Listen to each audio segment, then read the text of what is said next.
அப்போஸ்தலனாகிய பவுல் பிலிப்பியருக்கு எழுதின நிருபம் 4வது அதிகாரம் 5 முதல் 9 வசனங்கள்.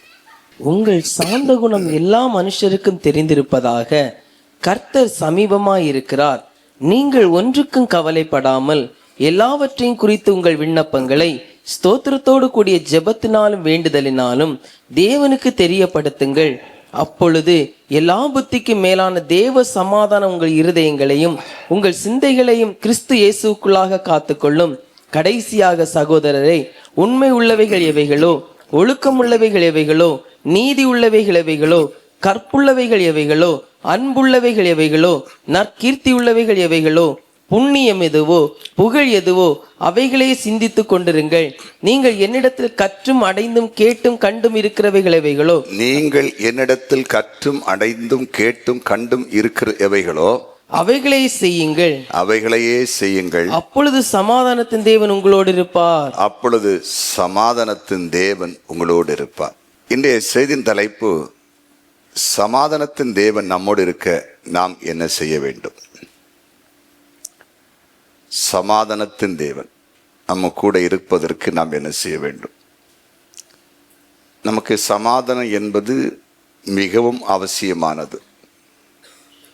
ஏனென்றால் இரவும் பகலும் எப்படி மாறி மாறி வருகிறதோ, மேடும் பள்ளமும் எப்படி மாறி மாறி வருகிறதோ, அதே போல் நம்முடைய வாழ்க்கையில நன்மைகளும் தீமைகளும் மாறி மாறி வந்து கொண்டே இருக்கும்.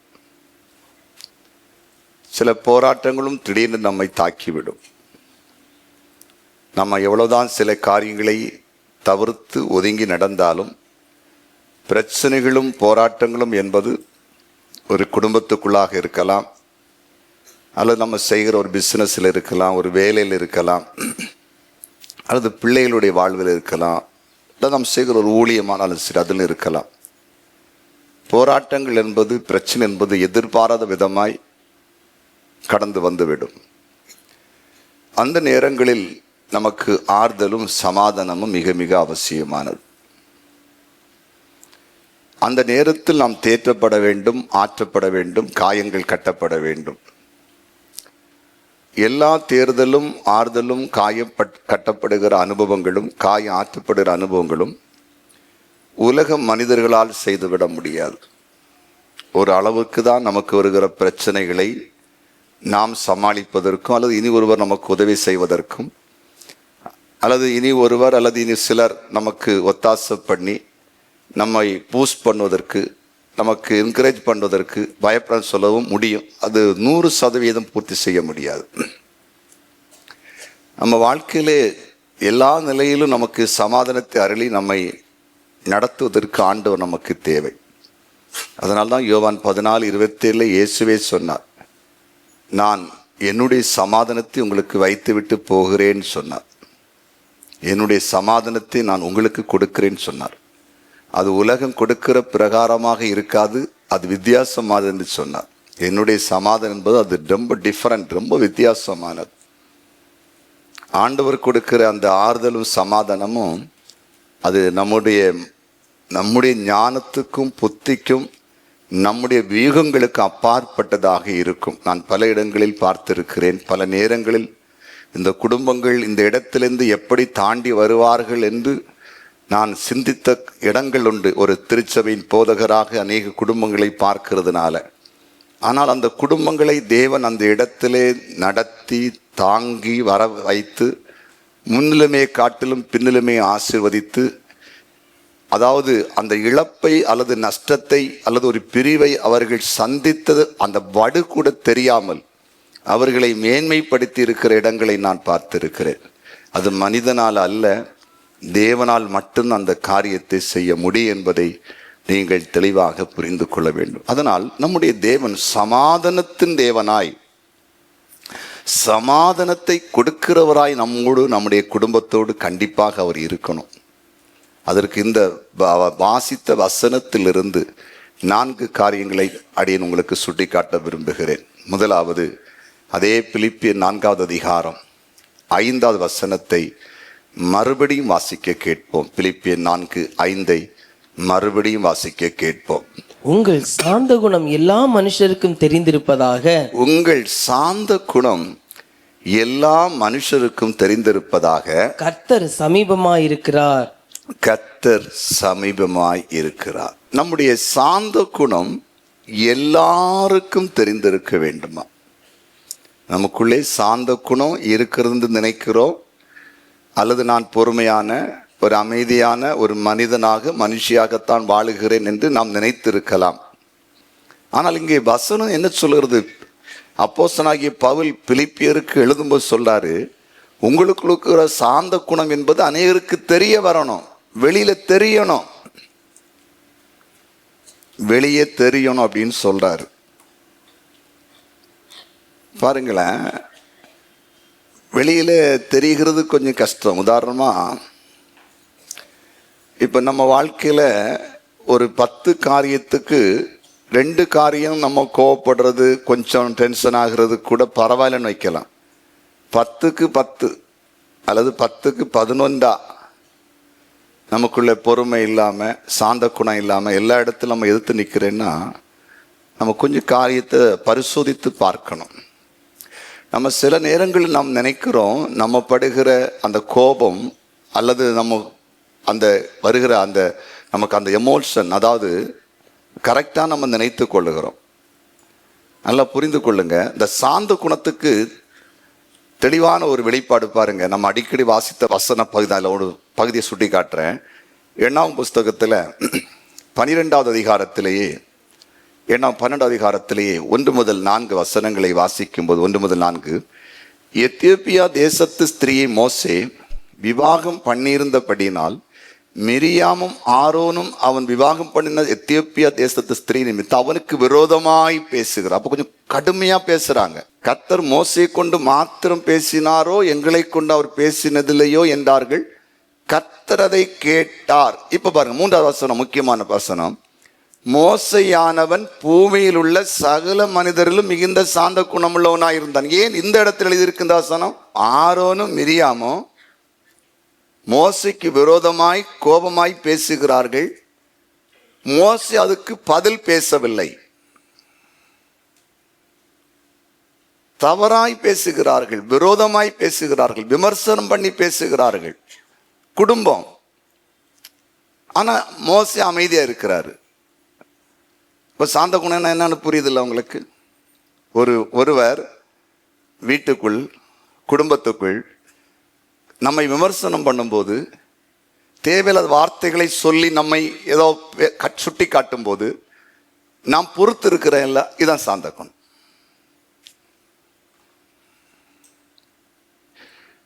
இப்போ மோசே அமைதியா இருந்துட்டாரு. அமைதியா இருக்காதது ஆண்டவர். அடுத்த 2 வசனத்தை பாருங்க, 4, 5.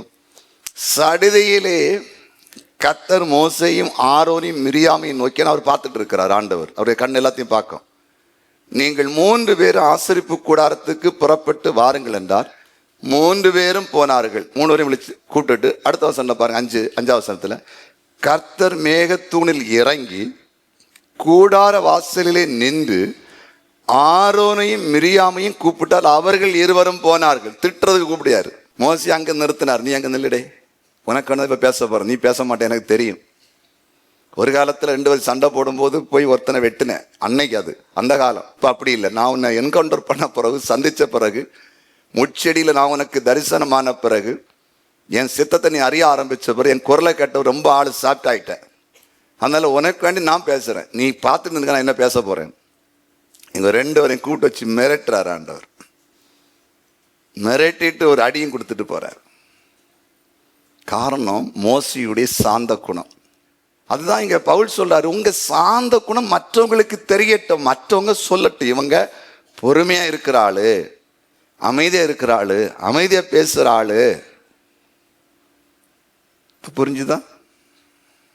சாந்த குணமா இருக்க சொல்லலை நான். உங்க சாந்த குணம் 4 பேருக்கு தெரிய பேசுறேன் இன்னைக்கு. சத்தியத்தை கவனமா கேட்கணும்.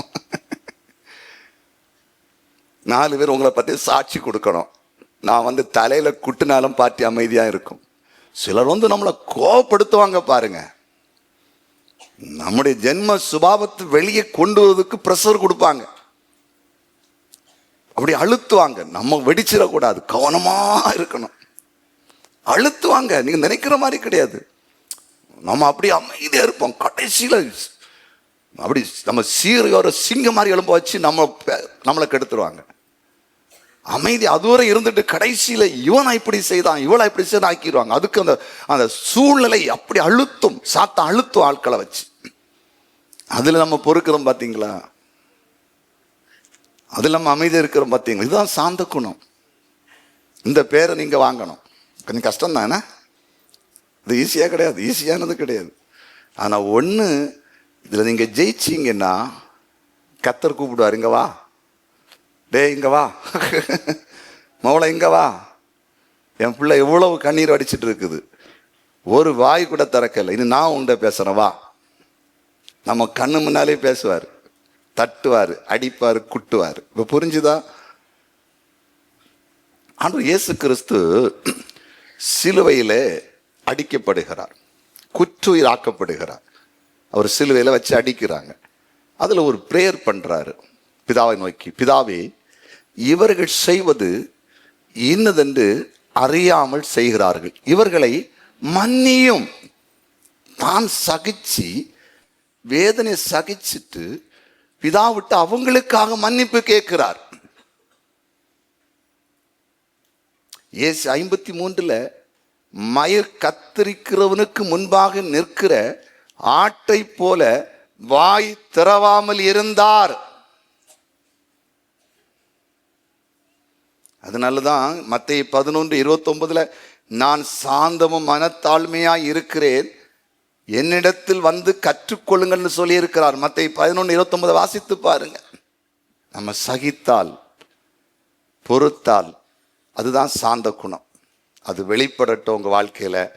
தீத்துவின் புஸ்தகம் 3வது அதிகாரம் 1-2 வசனத்தில் துரைத்தனங்களுக்கும் அதிகாரங்களுக்கும் கீழ்ப்படிந்து அடங்கி இருக்கவும் சகல விதமான நற்கிரியைகளையும் செய்ய ஆயத்தமாயிருக்கவும். நல்லா கேளுங்க, சகலவித நற்கிரியைகளை செய்ய ஆயத்தம். நம்ம எதுக்கு சிருஷ்டிக்கப்பட்டோம், எதற்கு ரட்சிக்கப்பட்டோம்? சபைக்கு வந்து நிறைய இடத்துல அதுக்கு ஆதாரம் இருக்குது, இந்த சம்பந்தமான வசனங்கள். அதுக்கு எடுக்க டைம் இல்லை. நம்ம வந்து நற்கிரிகளை செய்வதற்கு தான் தேவனால் இப்போது நம்ம பிரித்தெடுக்கப்பட்டோம். அதுக்கு என்ன செய்யணுமா? நற்கிரியை செய்யணும்னா ஆயத்தமா இருக்கணும்னா இப்போ செய்யறதுக்கு அடுத்த வசனம், ஒருவனையும் அப்படிப்பட்டவர்கள் தூசிக்க கூடாது, தூசியாமலும் சண்டை பண்ணாமலும் பொறுமை உள்ளவர்களுமாய் எல்லா மனுஷருக்கும் சாந்த குணத்தை காண்பிக்கவும் அவர்களுக்கு நினைப்பூட்டு. பவுல் சொல்றாரு தீத்துட்ட, உன் சபை மக்களுக்கு சொல்லு, நற்கிரியை செய்வதற்கு ஆயத்தமா இருக்கணும் சபை. அப்படிப்பட்டவங்க யாரையும் தூசிக்க கூடாது. என்ன செய்யக்கூடாது? யாரையும் தூசிக்க கூடாது. அப்புறம் என்ன செய்யக்கூடாது? சண்டை, சண்டை சண்டை சண்டை. சில வீட்டில் எப்பவுமே சண்டையும் செண்டை அடிச்ச மாதிரி தான். சண்டை பண்ணக்கூடாது. பொறுமை உள்ளவர்களாய் சாந்த, எல்லா மனுஷருக்கும், அதான் முக்கியம், எல்லா மனுஷருக்கும் சாந்த குணத்தை காண்பிக்க சொல்லு. சாந்த குணத்தை காண்பிக்க சொல்லு. சண்டை போடாத, பொறுமையா இருந்து. கேக்குதா? இதையாவது முயற்சி பண்ணுவீங்களா? பொறுமை உள்ளவர்களை பாக்கியவான்கள் என்று பைபிள் சொல்லுகிறது. பொறுத்தவன் பூமி ஆழ்வான். அதனால இன்றிலிருந்து உங்க வாழ்க்கையில எல்லாருக்குள்ளையும், அதாவது சாந்த குணம் எல்லாருக்கும் தெரிய வரத்தக்கதாய் நடைங்க. கர்த்தர் பார்த்துக்கொள்வார். பெரிய காரியம் நடக்கும். உங்க குடும்ப ரட்சிப்பு நடக்கும், பட்சிப்பு நடக்கும், மாற்றங்கள் உண்டாகும். நீங்க இல்லைன்னு எழுதி வச்சிருங்க. 2வது பிலிப்பியர் 4:6-7. பிலிப்பியர் 4:6-7, நீங்கள் ஒன்றுக்கும் கவலைப்படாமல் எல்லாவற்றையும் குறித்து உங்கள் விண்ணப்பங்களை ஸ்தோத்திரத்தோடு கூடிய ஜெபத்தினாலும் வேண்டுதலினாலும் தேவனுக்கு தெரியப்படுத்துங்கள். அப்பொழுது எல்லா புத்திக்கும் மேலான தேவ சமாதானம் உங்கள் இருதயங்களையும் உங்கள் சிந்தைகளையும் கிறிஸ்து இயேசுக்குள்ளாய் காத்துக்கொள்ளும். சமாதானம் இப்ப உள்ளே வருதுங்க. சமாதானத்தின் ஆண்டவர் நம்ம கூட இருந்து உள்ளே கிரியை செய்கிறார். எப்பொழுது? ஒன்றுக்கும் கவலைப்படாம எல்லாவற்றையும் ஜெபத்துல தேவனுக்கு தெரியப்படுத்துற அனுபவம். 2வது, எல்லாவற்றையும் குறித்து தேவனிடத்தில் சொல்லணும். ஜெபம் என்பது எல்லாவற்றையும் தேவனுக்கு தெரியப்படுத்துவதுதான் பிரேயர். எல்லாவற்றையும் தெரியப்படுத்தும். சில வீடுல சொல்லுவாங்க, எனக்கு தெரியப்படுத்தாம என்ற சொன்னியா, சொல்லாம தானே செய்திருக்க அப்படின்னு சொல்லுவாங்க. ஆண்டவர் விரும்புறது அவர்கிட்ட சொல்லணும். அப்ப அந்த காரியத்தை வாய்க்க பண்ணுவார்.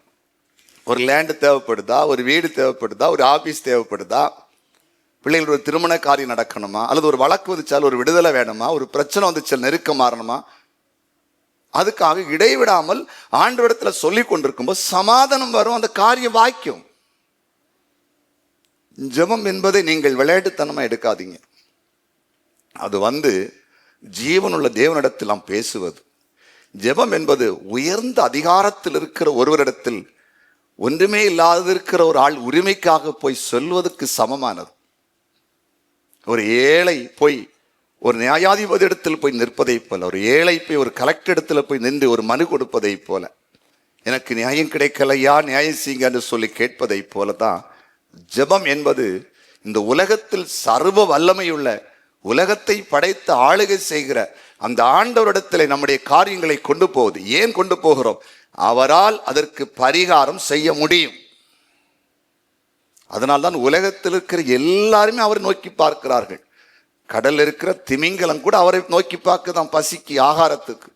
எல்லா ஜீவராசிகளும் அவரை நோக்கி கூப்பிடும். நமக்கு தெரியல, அதுக்கு பசிக்குது ஆண்டவரே எனக்கு தாங்கன்னு கேட்டோன்னு உடனே அனுப்புகிறார். உடனே அந்த இடத்துக்கு அதுக்கு உணவை அனுப்புகிறார் தேவன். அதனால எல்லாவற்றையும் குறித்த ஜெபம் பண்ண பழகுங்க. சரியா? எப்போனாலும் ஜெபம் பண்ணலாம், எப்போ வேணாலும் ஜெபம் பண்ணலாம், எங்க வேணாலும் ஜெபிக்கலாம். நடந்துட்டே ஜெபிக்கலாம், நின்றுக்கிட்டே ஜெபிக்கலாம், போயிட்டே ஜெபம் பண்ணலாம், காரில் போகும்போது ஜெபம் பண்ணலாம், நடந்து போகும்போது ஜெபம் பண்ணலாம், வீட்டில் ஜெபம் பண்ணலாம், பெட்ரூமுக்குள்ள ஜெபிக்கலாம், கிச்சனில் ஜெபம் பண்ணலாம், எங்க வேணாலும் ஜெபம் பண்ணலாம். அந்த ஜெபம் உங்க வாழ்க்கையில பெரிய காரியத்தை கொண்டு. அதனால கவலைப்பட்டு இருக்காதீங்க. ஆண்டவர் உங்க கூட சமாதான தேவன் உள்ள வரட்டும், பக்கத்துல வரட்டும். அதுக்கு உங்க வாழ்க்கையில ஜெபத்தை கூட்டுங்க. புருஷன் சில கேரக்டர் மாற விரும்புங்களா, பிரேயர் பண்ணுங்க. மனைவிட்ட சில குணம் மாற விரும்ப, பிரேயர் பண்ணுங்க. சில காரியம் நம்ம சொல்லி திருத்த முடியாது, கர்த்தர் திருத்துவார்.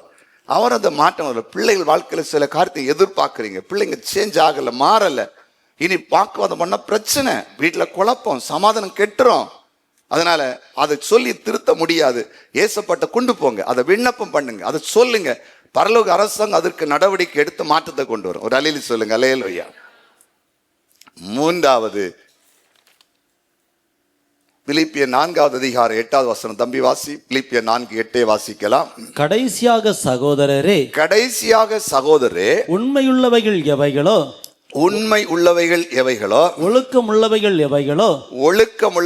எவைகளோ, நீதி உள்ளவைகள் எவைகளோ, கற்புள்ளவைகள் எவைகளோ, அன்புள்ளவைகள் எவைகளோ, நற்கீர்த்தியுள்ளவைகள் எவைகளோ, புண்ணியம் எதுவோ, புகழ் எதுவோ, அவைகளையே சிந்தித்து கொண்டிருங்கள். சிந்திப்பதுக்கு கவனமா கலங்க. முதல்ல சாந்த குணம் எல்லாரும் பார்க்கிற அளவுக்கு இருக்கணும்.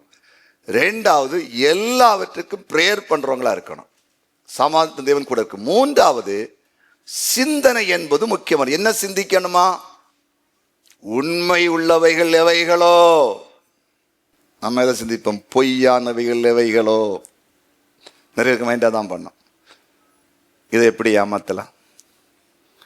அம்மாவுக்கு தெரியாம அம்மா இருக்கிற செல் எடுத்து பேசிட்டு எப்படி டிலைட் பண்ணலாம்? எல்லாம் அந்த அத்தனை வேலையும் படிச்சு வச்சிருக்கோம். எல்லாமே அந்த பொய்யான அத்தனை காரியங்களும் படிச்சு வச்சிருக்கோம். என் தம்பி ஆர்மியில் இருந்தான். அவன் அந்த டைம் வரும்போது சில கதைகள் சொல்லுவாங்க உள்ளதில். அப்போ அவன் சொல்லுவான், நார்த்தில் முதல்ல காஷ்மீரில் இருந்தான், அஸ்ஸாமில் இருந்தான். அப்போ அவன் சொல்லுவான், அந்த தீவிரவாதிகள் ஆர்மியை தாக்குறதுக்கு நிறைய பிளான் பண்ணுவாங்களாம். அதில் ஒரு தடவை ஒரு பெரிய மரத்தை கொஞ்சம் கொஞ்சமாக ஓட்டை போட்டு அதுக்குள்ள உட்கார்ந்துக்கிட்டு துப்பாக்கி வச்சுட்டு இராணுவ வாகனம் போகும்போது உள்ளே இருந்துட்டு ஷூட் பண்ணாங்களாம். எத்தனையோ நாட்கள் அந்த மரத்தை ஓட்டை போட்டு ஒரு ஆள் உள்ள இருக்கிற மாதிரி பெரிய மரத்தை தொலைச்சிருக்காங்க. அவங்களுடைய பிளான் என்ன? அவங்க போகிற வழியில அவங்களை அட்டாக் பண்ணணும். அவங்கள சுடணும். அதுக்காக அவங்க அந்த வழிகளை கையாளுறாங்க, அந்த நிறைய காரியங்கள். அதே போல தான் சிலருக்கு எப்போவுமே இந்த உண்மையாக நடந்தா என்ன, உண்மை உள்ளது எதுன்னு அந்த மைண்டுக்குள்ள சிந்திக்க மாட்டாங்க. அதே போல பாருங்க, உண்மை உள்ளவைகள் எவைகளோ, அடுத்தது ஒழுக்கம் உள்ளவைகள் எவைகளோ சிந்திக்கணும். இன்னைக்கு ஒழுக்கம் உள்ளதா சிந்திக்குது? நமக்குள்ள என்ன சொல்லுவாங்க சிலர்லாம், ஐயா நல்ல ஒழுக்கம் உள்ள பிள்ளைங்க ஐயா, சாதாரண ஃபேமிலி தான், ரொம்ப படிப்பில் அலி படிச்சிருக்காங்க, அலி அம்மா அப்பா இப்படி இருக்காங்க, அது அந்த பெரிய ஃபேமிலி, பிள்ளைங்களை பாருங்க ஐயா நல்ல ஒழுக்கம், வீடு உண்டு, அவங்க உண்டு, அம்மா அப்பா சொன்ன கேட்பாங்க, ஊர் சுத்த மாட்டாங்க, செல்போன் இடத்துல விளையாட மாட்டாங்க, அந்த பேர் தான் இருக்கு. அது அப்போ சிந்திக்கணும் எது ஒழுக்கம் உள்ளது. அது நம்ம மைண்டுக்குள்ள இருக்குது, சிந்தனைக்குள்ள இருக்குது. நம்ம கெட்டதே சிந்திச்சு சிந்திச்சு சிந்திச்சு என்னைக்கு உள்ள குப்பைகளை உள்ள அள்ளி போட்டு சிந்திச்சு டென்ஷன் ஆகிக்கிறோம். இருக்கிறதெல்லாம் பேச சத்தியம்தான். உள்ள பிசாசு சேர்ந்து உள்ள ஏறிடுவான். சர்ப்பத்தின் ஆவியும் எல்லா ஏலிக்கு ஆவி, பல்லிக்கு ஆவி, எல்லா ஆவியும் உள்ளாராம். நம்ம குப்பையில போட்டு அசைவாடுறோம். அந்த ஆடு மாடெல்லாம் சாப்பிட்டுட்டு மெதுவா முதல்ல வேகமா புல்லு வைக்கல சாப்பிடும், அப்புறம் மெதுவா அசைவோடும் எடுத்து மென்று உள்ளே தள்ளும். நம்ம இதே மாதிரி தேவையில்லாத உள்ளே இட்டு அசைவாடும் போது சாத்தான் உள்ளே வருகிறான், பலவீனப்படுத்துறான், வியாதி உள்ளே வருது. நம்ம நல்லதை சிந்திக்கணும், ஒழுக்கம் உள்ளவைகள். அடுத்து பாருங்க, நீதி உள்ளவைகளை சிந்திக்கணுமா, கற்புள்ளவைகளை எதுன்னு பார்த்து யோசிச்சுட்டே இருக்கணுமா, அதை யோசிச்சுட்டே இருக்கணுமா, அன்புள்ளவைகள் எவைகள் என்று யோசிக்கணுமா, நற்கீர்த்தி உள்ளவைகளை யோசிக்கணுமா, புண்ணியம் எது, புண்ணியம் எதை செய்தா புண்ணியம் கிடைக்கும். அடுத்து மற்றவங்களுக்கு தெரியும், இந்த பைபிள் தெரியாதவன் புண்ணியம், அவன் எல்லாம் பண்ணிக்கிட்டு கடைசியாக கொஞ்சம் சோறாது போடுவான் ஏழைகளுக்கு. 1000 பேரை கொலை பண்ணாலும் 100 பேர் சாப்பாடு போட்டால் பிழைக்க பார்ப்பான். அவனுக்கு தெரியும் இதை பண்ண புண்ணியம் கிட்ட. நம்ம ஆட்களுக்கு அது கூட தெரியாது. புண்ணியம் கிடைக்கியது, பிச்சை போட்டால் என்ன புண்ணியம் கிடைக்கும், ஏழைகளை தூக்கி விட்டா என்ன புண்ணியம் கிடைக்கும், கீழே விழுந்தா தூக்கி விட்டா என்ன புண்ணியம் கிடைக்கும், ஒரு ஆடு மாடு விழுந்து கிடைக்கும் தூக்கி விட்டா என்ன புண்ணியம் கிடைக்கும், ஒரு படிக்க முடியாதவனுக்கு வழிகாட்ட என்ன புண்ணியம் கிடைக்கும், ஒரு வேலை வாய்ப்பை பற்றி தெரியாதவனுக்கு இந்த ரூட்ல போன காண்பித்து என்ன புண்ணியம் நமக்கு தெரியாது. புண்ணியம் எதை செய்தா புண்ணியம் கிடைக்கும். அடுத்து புண்ணியம் புகழ் எதுவோ, எதை செய்தா புகழ் வரும், எதை செய்தா மோசமான பேர் கிடைக்கும். இதெல்லாம் யோசித்தா இந்த சிந்தனை நமக்கு என்ன செய்ய, நல்லதை செய்ய வைக்கும், நல்லதை நோக்கி கொண்டு போகும். இப்ப நிறைய பேருக்கு இங்க பிரச்சனை சிந்தனை தான் குழப்பம், சிந்தனை தான் குழப்பம். ஒரு சகோதரி சொல்றான், பணம் சம்பாதிச்ச எனக்கு எங்க என்ன கூட்டிட்டு போக மாட்டாங்க. நான் சொன்னேன், நீங்க இந்த கம்ப்ளைண்ட் சொல்றீங்க. ஒரு ஆள் சொல்லுது, இவன் பணமே இல்லாம இருக்கேன், இவனை டைவர்ஸ் பண்ண போறேன். என்ன பிரச்சனை? அவர் பணம் சம்பாதிக்கிறதுனால அதுலயே பிஸியா இருக்கிறதுனால கொஞ்சம் நேரம் உங்களுக்கு எல்லா இடத்துக்கும் போக முடியாது. ஒரு டாக்டருக்கு எல்லா இடத்துக்கும் போக முடியாது, ஒரு பாஸ்டர் எல்லா இடத்துக்கும் போக முடியாது, ஒரு கம்பெனி ஓனருக்கு எல்லா இடத்துக்கும் போக முடியாது. முக்கியமான அந்த நிகழ்வுல அவங்க இருப்பாங்க, ஃபங்க்ஷன்ல இருப்பாங்க, ஒரு அதிகாரி அங்கே இருப்பாங்க. அப்ப சில காரியத்தை வெறுத்து ஆகணும். ஆனா நமக்கு செழிப்பு இருக்கல, போனோன்னு வாங்கலாமே, போன் பண்ணா பொருள் வருமே, ஒரு ஆளை விட்டு வாங்கலாமே. எத்தனையோ ஏழைகளுக்கு வறுமையின் பிடியில் ஒருவேளை சாப்பாடு, நீ அதை யோசி. அப்ப நல்லதை யோசிங்க, நல்லதை சிந்தனை தான் ஒரு மனிதனை உயர்த்தும். நல்லா படிக்கணும், வின் பண்ணணும், ஒரு பெரிய ஆளாக வரணும் நினைச்சா அவங்க படிப்பாங்க, புக்கு ரெஃபர் பண்ணுவாங்க, டைம் ஸ்பெண்ட் பண்ணுவாங்க, அதுக்குள்ள இப்போ ரிசர்ச் பண்ணுவாங்க, போயிட்டே இருப்பாங்கங்க. இன்னைக்கு நம்ம சபையில் நல்ல டேலண்ட் தாளந்துள்ள பிள்ளைங்க இருக்குது, அதுக்குள்ள போகல. ஆண்டவர் கொடுத்த கிருபையை, தாளந்துகளை, வல்லமைகளை தேவையில்லாமல் தூக்கி தூர கொடு, தேவையில்லாத யோசித்து செல்லு, அது இது ஃப்ரெண்டு அப்படி இப்படின்னு போய் வாழ்க்கையை நாசம் பண்ணி ஒரு ஸ்டேஜ் வரும்போது நிற்கதியாய் நிற்கிறார்கள், நிற்கதியாய் நிற்கிறார்கள். இளைய தலைமுறைகளில் ரொம்ப கவனமா இருங்க. ஆண்டோட கேளுங்க, சிந்தனையை மாற்றி அமைச்சிருங்க. நான் ஒழுக்கம் உள்ளத, கற்புள்ளத, நல்லத, உண்மை உள்ளவைகளை, புகழ் வருகிறத, கீர்த்தி வருகிறத, புண்ணியம் கிடைக்கிறத யோசித்து யோசித்து யோசித்து யோசித்து சிந்திச்சு அதை செய்கிறதுக்கு நான் முயற்சி பண்ண எனக்கு கிருபை தாரும். கடைசியாக பிலிப்பியர் 4:9 வாசிக்க கேட்போம். பிலிப்பியர் 4:9 வாசிக்க கேட்போம். நீங்கள் என்னிடத்தில் கற்றும் அடைந்தும், நீங்கள் என்னிடத்தில் கற்றும் அடைந்தும், கேட்டும் கண்டும் இருக்கிறவைகள் எவைகளோ, கேட்டும் கண்டும் இருக்கிறவைகள் எவைகளோ அவைகளையே செய்யுங்கள், அவைகளையே செய்யுங்கள். அப்பொழுது சமாதானத்தின் தேவன் உங்களோடு இருப்பார். அப்பொழுது சமாதானத்தின் தேவன் உங்களோடு இருப்பார். அடுத்து சொல்றாரு பவுல் தீத்துட்ட, என்னிடத்தில் இங்க கண்டதும் கேட்டதும் உண்டு, நான் உங்களுக்கு கற்றுக் கொடுத்தது உண்டு, அதை செய்யுங்கள்.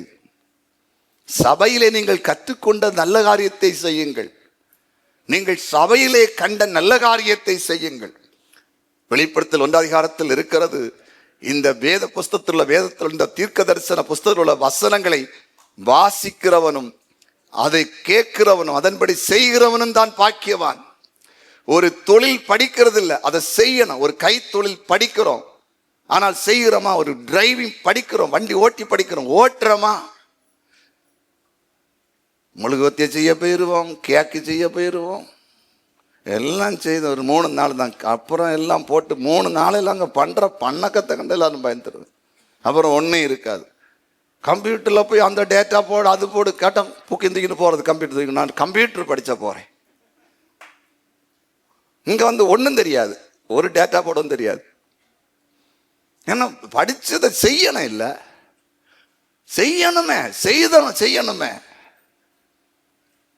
சபையில் படித்தது என்னன்னு கேட்கி, ஸ்கூலில் படித்தது என்ன, கல்லூரியில் படித்தது என்ன, புஸ்தகத்தில் படித்தது என்ன, சர்ச்சில் வந்து படித்த பாடம் என்ன, எதை கற்றுக் கொடுத்தாங்க, சபை என்ன செய்யுது, என்ன நல்ல ஒழுக்கம் சொல்லி கொடுக்குது, எது சபை சில நல்ல காரியங்களை செய்யுது, அதில் சிலவற்றை நம்ம ஃபாலோ பண்ணலாமே. என்னத்தை கற்றுக்கொண்டாலும் கண்டாலும் கேட்டாலும் நான் அதில் ஒன்றுமே நான் ஈடுபட மாட்டேன், அதை ஒன்றுமே நான் நம்ப மாட்டேன், ஒன்றுலே நான் அதை என் லைஃப்பில் எதுவுமே ஃபாலோ பண்ண மாட்டேன்னு அப்புறம் என்ன அர்த்தம்? நம்ம படித்து என்ன பிரயோஜனம்? நம்ம கற்றுக்கொண்டு என்ன பிரயோஜனம்? கண்டு என்ன பிரயோஜனம்? சர்ச்சை வந்து என்ன பிரயோஜனம்? பவுல் சொல்றாரு, என்னிடத்துல கண்டவைகளை கேட்டவைகளை கற்றுக்கொண்டவைகளை செய்யுங்க, அப்பொழுது சமாதானத்தின் தேவன் உங்களோடு இருப்பார். அப்ப 4 காரியம். 1, நம்முடைய சாந்த குணம் எல்லாருக்கும் பக்கத்து கைப்பிடி சொல்லுவோமா? பக்கத்து சொல்லுங்க. நம்ம சாந்த குணம் எல்லாருக்கும் தெரிய வரணும். இது முக்கியமானது. முதல் பாயிண்ட் தான். 2வது பிரேயர், அது நமக்கு ஜெபம் எல்லார்ட்டையும் சொல்லணும். 3வது நல்ல சிந்தனைகள், நல்லதை சிந்திச்சுட்டே இருக்கணும், யோசிச்சுட்டு. 4வது நம்ம சர்ச்சில் வந்து கற்றுக்கொண்டவைகளை செய்ய முயற்சிக்கணும், செய்யணும், கற்றுக்கொண்டவைகளை செய்யணும். அப்போது சமாதானத்தின் தேவனாய் நம்முடைய ஆண்டவர் கூட இருந்து எப்போ சமாதானம் தேவைப்படுதோ அப்போ அப்டேட் பண்ணுவார்.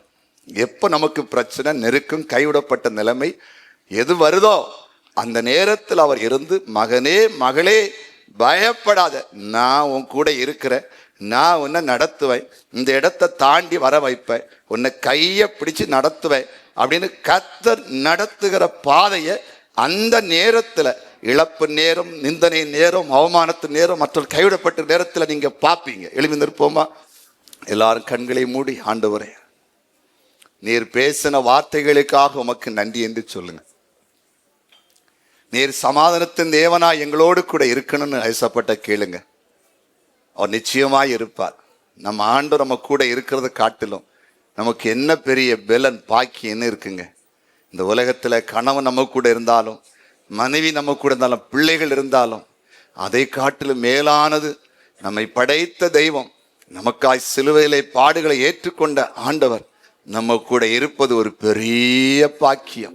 அவர் கூட, அதுவும் சமாதானத்தின் தேவனா நமக்கு சமாதானத்தை கொடுக்கிறது, அது ஒரு பெரிய பாக்கியம். இதை கேட்ட சத்தியத்தின்படி வாழுவோம். ஏசப்பா நம்ம கூட இருந்து சமாதானத்தை கொடுப்பார். இப்பொழுது வலது கரத்தை தலைமையில் வைத்துக் கொள்வோம், ஆசீர்வாதத்தை பெறுவோம். கர்த்தர் உன்னை ஆசீர்வதித்து உன்னை காக்க கடவர். கர்த்தர் தம்முடைய முகத்தை உன்மேல் பிரகாசிக்க பண்ணி உன்மேல் கிருபையா இருக்க கடவர். கர்த்தர் தம்முடைய முகத்தை உன்மேல் பிரசன்னமாக்கி உனக்கு சமாதானம் கட்டிட கடவர். போய் வாருங்கள், அப்படியே உங்களை ஆண்டவர் நடத்துவாராக. ஆமென்.